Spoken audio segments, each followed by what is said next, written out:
Would you like some good news? Yeah, me too. We've been reporting on the epidemic of drug deaths in the U.S., more than 100,000 fatal overdoses last year alone. Here's the good part. This morning, we're going to turn to a surprising and hopeful part of the story. Research shows most people with substance use disorder survive and heal, even after using hard drugs for long periods of time. Many people recover to lead good, full lives.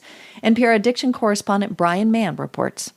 This is a story with a happy ending. In fact, it has millions and millions of happy endings.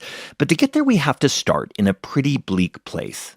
My sophomore year, I started experimenting with crack cocaine, and that just took me for a total downward spiral. That's Anna Mabel Jones. She's a Black woman who lives in Laurel, Maryland. She dropped out of college, wound up incarcerated. The next decade was hell for her and her family, who often didn't know if she was alive or dead. The agony, the scared, like my mother calling in the morgues or she didn't just do it. She'd call my sister and say, hey, you need to call. I haven't heard from Anna. Travis Rasco also lost a decade of his life to addiction. He's a white guy who lives in Plattsburgh in upstate New York. Heroin became my drug of choice pretty quick. Struggled with that for 10, 11 years. Time I'll never get back. Rasco hit bottom over and over, overdosing twice. Like Anna Mabel Jones, he kept trying to stop and kept relapsing. Hopeless despair, that's a good way to describe it. I wanted to quit. I just couldn't. I would get emotional before I would use. I don't want to do this, but I can't not do this. This is what a lot of us see when we think of people with substance use disorder. Overdoses and deaths, drug crime, people slumped in doorways. We think of our own family members doing painful, ugly things because of their addiction. But a growing body of research, including a national study published by a team at Harvard Medical School and Massachusetts General Hospital, shows this isn't a complete or accurate picture. In fact, roughly 75% of people with addiction, 3 out of every 4, they get better.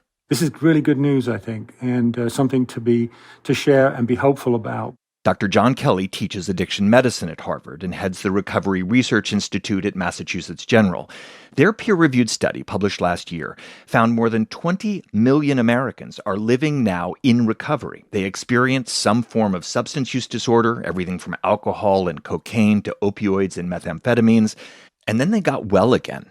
That's huge. We are literally surrounded by people who are in recovery from a substance use disorder, but we don't know it. Anna Mabel Jones is one of those people. If you met her now, you'd say her life and her home look pretty normal.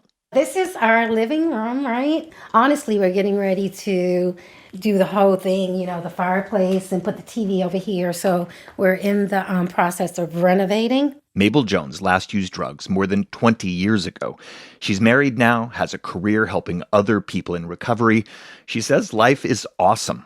Things that I thought I would never gain again. Through the process of recovery, I have them all. Today I'm a homeowner. I own a car. I've started my own business. Those things I never, ever thought I'd do. This wasn't easy. After finally giving up drugs, she says she also had to learn to feel emotions again. She rebuilt trust with her family and her mom. When she passed on, she saw that she had a daughter. I was there for her. I was there to go with her to her appointments, take her to the doctor. Experts say recovery rates from addiction aren't the same for all people. Studies show racial bias makes it harder for Black and Hispanic Americans to find treatment. People who have more financial resources and support recover faster, as do people with milder forms of addiction. But Dr. David Eddy says across all those groups, even for people using harder drugs, recovery is the norm. That 75% number, that includes obviously people at the more severe end of the spectrum, not just the people at the lower end of the severity spectrum. So there's absolutely hope. Eddy also teaches at Harvard and treats patients with addiction at Massachusetts General. He says their study found people don't just survive once they stop drinking or using drugs. They often thrive. They tend to get happier year by year. They reconnect with family and enjoy measurable economic success. They've been to hell and back, and in fact, they go above and beyond, and maybe they end up achieving things they wouldn't have achieved if they'd never been through the hell of addiction. So if this kind of happy ending is the norm for people with addiction, why don't we see it that way? Why is there so much stigma and hopelessness? Kelly and Eddie say one factor is the challenging nature of this illness. It's hard to treat. It usually takes years for people to get better. Multiple relapses, often 5 or more, are a normal, if painful, part of the process. This is also a moment when addiction is more dangerous. Studies suggest people are drinking more during the pandemic, and many street drugs are contaminated with the deadly synthetic opioid fentanyl, which is driving the big surge in overdose deaths. Eddie says one takeaway from their research is the need for harm reduction programs that help people survive until they can heal. Nobody recovered from addiction dead. My feeling is if we can keep people alive long enough, we know that eventually the majority get recovery. Travis Rasco in upstate New York is a good example of someone who did survive long enough to turn his life around. After 2 near-fatal overdoses, he's been drug-free nearly 4 years.